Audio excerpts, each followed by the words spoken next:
jangan kamu itu takut dengan kesempitan rizki. Wa khazaini mal'ana, gudangku, persediaanku, perbendaharaanku itu selalu penuh. Wa khazaini la tanfadu abada, dan perbendaharaanku, gudangku, persediaanku tidak akan habis selamanya. Yang ngomong siapa? Allah. Apa yang kamu khawatirkan? Untuk teman-teman yang lain, silakan kalau mau tanya boleh tulis di komentar. Nanti kita bahas di video berikutnya.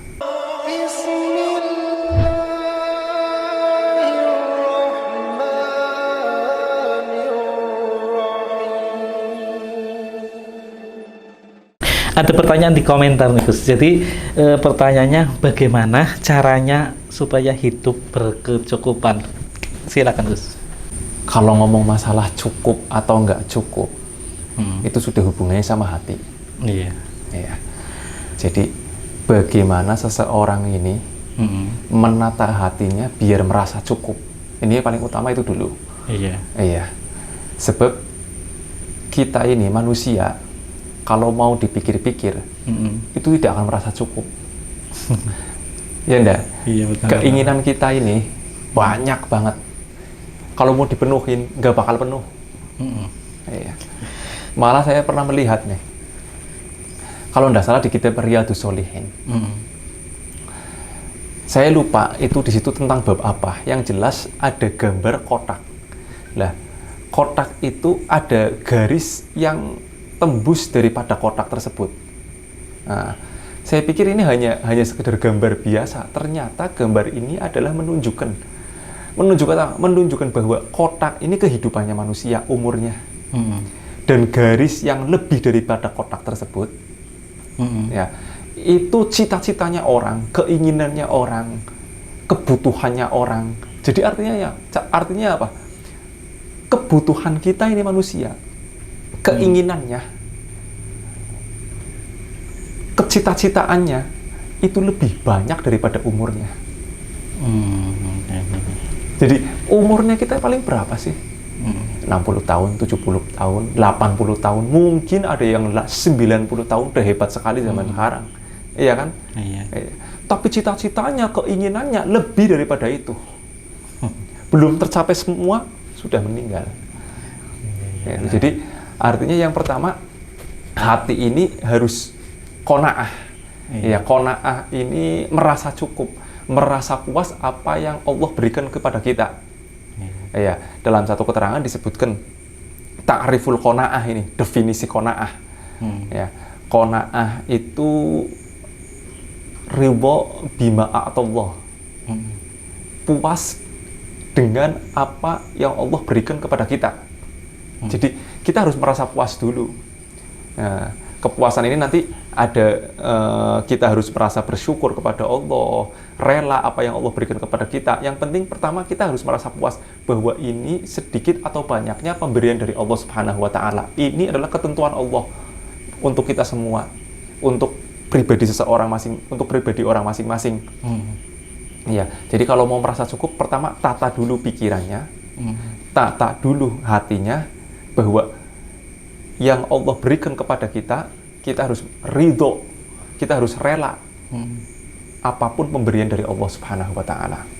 Nah, benar-benar. Jadi kalau dalam bahasa saya itu berdamai dengan takdir Allah. Tapi bukan berarti orang tersebut tidak punya cita-cita atau lah hidup seadanya. Nggak. Kamu boleh bercita-cita yang tinggi, kamu boleh berkeinginan yang tinggi. Malah dalam satu keterangan kan Allah juga pernah mengatakan wala tansa nasibaka minad dunya. Jangan sekali-kali kamu lupa dengan dunianya kamu. Gitu loh. Malah Imam Suyuti kalau tidak salah ya, itu pernah mengatakan kun masyhulan bima anta anhu mas'ulin. Sibukkan, jadikan kamu ini sibukkan apa yang menjadi tanggung jawab kamu. Kamu sibuknya apa sih? Yang sibuknya berdagang, sibukkan dalam perdagangannya biar perdagangannya sukses. Yang sibuknya berbisnis, sibukkan dalam bisnisnya biar bisnisnya sukses. Yang sibuknya mengajar, sibukkan dalam mengajar biar sukses. Jenengan yang punya kamera, sibukkan dalam kamera, barangkali kepingin sukses dalam kontennya, dalam apa, terserah. Yang konveksi, sibukkan dalam konveksinya biar sukses. supaya manfaat Iya. sesuai dengan fak kita, sesuai dengan kemampuan kita. Iya, apapun profesi Anda, sibukkan yang menjadi tanggung jawabnya Anda. Tapi ingat, ya, ada hal yang perlu diperhatikan. Apa? Ada rasa rela, apapun usaha yang kita jalani, apapun profesi kita, ketika Allah kasih sedikit atau banyak, kita harus merasa ridho. Kita harus merasa bahwa ini saya hanya ikhtiar, hanya usaha, tapi apapun hasilnya yang menentukan siapa? Allah. Jadi kita akan merasa cukup terus. Nah, Ya. Tapi kalau tidak didasari dengan hanya usaha, hanya bersungguh-sungguh, tapi tidak didasari dengan rasa ridho, rasa rela yang Allah berikan kepada kita, nanti suatu saat kita akan menuntut, saya sudah usaha segini, luar biasanya, sudah banting tulang, tapi Allah masih berikan kayak gini saja. Akhirnya tidak ridho dengan ketentuan Allah. Jadi artinya apa? Hati ini tetap harus ditata. Setinggi apapun cita-citanya kamu, setinggi apapun kehebatan kamu, profesi kamu, apapun itu, harus ditata hatinya supaya bahwa Allah Subhanahu wa Ta'ala yang menentukan. Rasulullah SAW pernah mengatakan, "Lau anna ibna Adam u'tiya wadiyan malan min dhahabin." Ini yang ngomong Rasulullah. Iya. Ya. Seandainya nih ada anak Adam ini kita maksudnya manusia ya, dikasih lembah harta yang isinya emas, dari emas nih. Apa kata Rasulullah? Ahabba ilaihi thaniyan. Pasti orang ini akan minta lembah yang kedua yang terbuat dari emas juga. Coba sudah dikasih lembah satu sama Allah terbuat dari emas, dia akan menginginkan yang satu lagi. Dikasih yang kedua, ahabba ilaihi tsalitsan. Dia akan mau minta yang ketiga. Jadi nggak ada puasnya. Jadi untuk mengikuti hawa nafsu itu nggak bakal selesai. Adanya apa? Kita harus merasa cukup dulu, qanaah ini. Nah, iya. Benar. Iya kan? Ya, jadi perlu ditata. Kayak gitu. Jadi diperbaiki diri, hati kita yang perlu diperbaiki, cara pandang kita yang perlu diperbaiki. Betapa nikmat yang sudah berikan Allah itu sudah banyak banget. Nikmat sehat yang sering banget dilalaikan itu nikmat sehat. Nabi kita Muhammad Rasulullah SAW juga pernah mengatakan, laisal ghina an kathratil arad, walakinal ghina ghina nafsi. Yang dinamakan cukup itu bukan hanya sekedar banyaknya harta, ya, tapi apa? Walakinal ghina nafsi. Yang dinamakan kaya adalah kekayaan hati. Yang perlu diberhenti kekayaan hatinya dulu. Jadi kalau kamu ini, kita ini, ya, sebanyak apapun harta kita, kalau kita hatinya nggak kaya, pikirannya nggak positif, akan merasa kurang terus. Benar.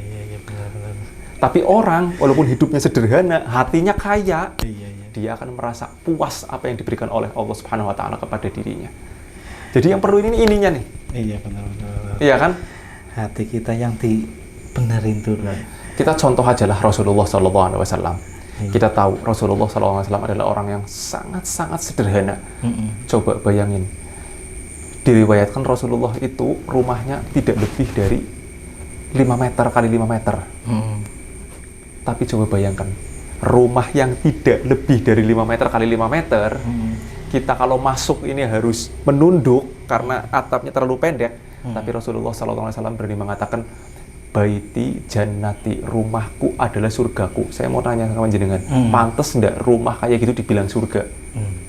Kayak seakan-akan, masa iya surga kayak gitu sih? Kecil banget gitu kan. Jadi permasalahannya bukan di rumahnya, tapi hatinya ini yang nempatin rumah ini kaya. Jadi merasa apa? Ini adalah surganya. Ya kan? Tapi kalau orang ini hatinya saja udah sakit, hatinya aja sudah nggak beres, tidur di istana saja dia nggak bakal nyaman. Ada AC-nya, ada mobilnya, rumahnya enak, nggak bocor, tidur di spring bed. Tapi kalau hatinya sudah sakit, dia akan repot dengan sendirinya. Betul dah? Benar. Jadi yang perlu ditata ininya dulu. Ya. Juga kita, Mas, kadang-kadang terlalu khawatir dengan rizki kita. Rizki kan sudah dibagi sama Allah. Sudah pasti kan. Kamu hidup, ya pasti dikasih rizki dong. Nggak mungkin, enggak. Iya kan? Lah, orang ini terkadang khawatir dengan kemiskinan, khawatir dengan kesulitan rizki. Padahal sudah dijamin oleh Rasulullah SAW. Padahal sudah dijamin oleh Allah Subhanahu Wa Taala. Yang dikhawatirkan ini harusnya kita ini. Kita ini meninggalkan alam dunia ini dalam keadaan apa? Husnul khotimah apa su'ul khotimah? Na'udzubillah min dzalik.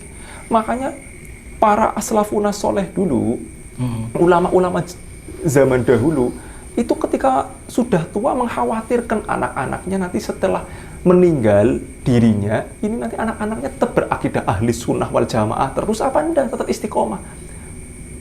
Tetap memegang ajaran-ajaran yang dibawa oleh Rasulullah enggak? Masih memegang tauhidnya apa enggak? Gitu loh.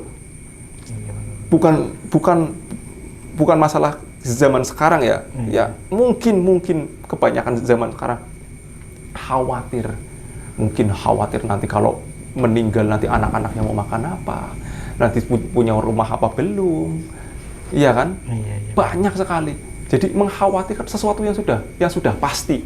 Padahal rezeki sudah pasti. Tinggal kita mau usaha, nanti menentukan Allah. Iya, benar. Ya enggak? Lah, kemudian coba bayangkan. Sampai dalam satu keterangan kalau enggak salah, ini Nabi Yakub itu saking mengkhawatirkan anak-anaknya ini nanti kalau meninggal, ya nanti tetap enggak mengikuti ajarannya. Dalam Al-Quran disebutkan mata abuduna min ba'di. Nanti kalau aku meninggal, kamu mau nyembah apa? Apakah kamu tetap akan bertauhid? Apakah kamu tetap akan memegang ini keyakinan? Yang dikhawatirkan tuh itu Nabi Yakub kepada anak-anaknya. Bukan nanti saya ini kalau mati nanti kamu makan apa? Nanti kamu mau tinggal di mana? Kadang-kadang orang tua terlalu mengkhawatirkan rizkinya anak, tapi tidak mengkhawatirkan akhlaknya anak, tidak mengkhawatirkan akidahnya anak, tidak mengkhawatirkan ketauhidannya anak, tidak mengkhawatirkan keislamannya anak. Coba kita khawatirkan ini dalam akhiratnya juga. Jangan hanya mengkhawatirkan tubuh zahirnya saja. Gitu loh. Jadi kita harus tata hati ini dan pikiran kita supaya merasa cukup. Usaha harus, saya sudah katakan, harus tetap usaha. Jangan kamu sekali-kali melupakan dunianya kalian. Allah Subhanahu Wa Taala mengatakan apa? La takhsha min dhiqir rizq. Jangan kamu itu takut dengan kesempitan rizki. Wa khazaini mal'ana. Gudangku, persediaanku, perbendaharaanku itu selalu penuh. Wa khazaini la tanfadu abada. Dan perbendaharaanku, gudangku, persediaanku tidak akan habis selamanya. Yang ngomong siapa? Allah. Apa yang kamu khawatirkan?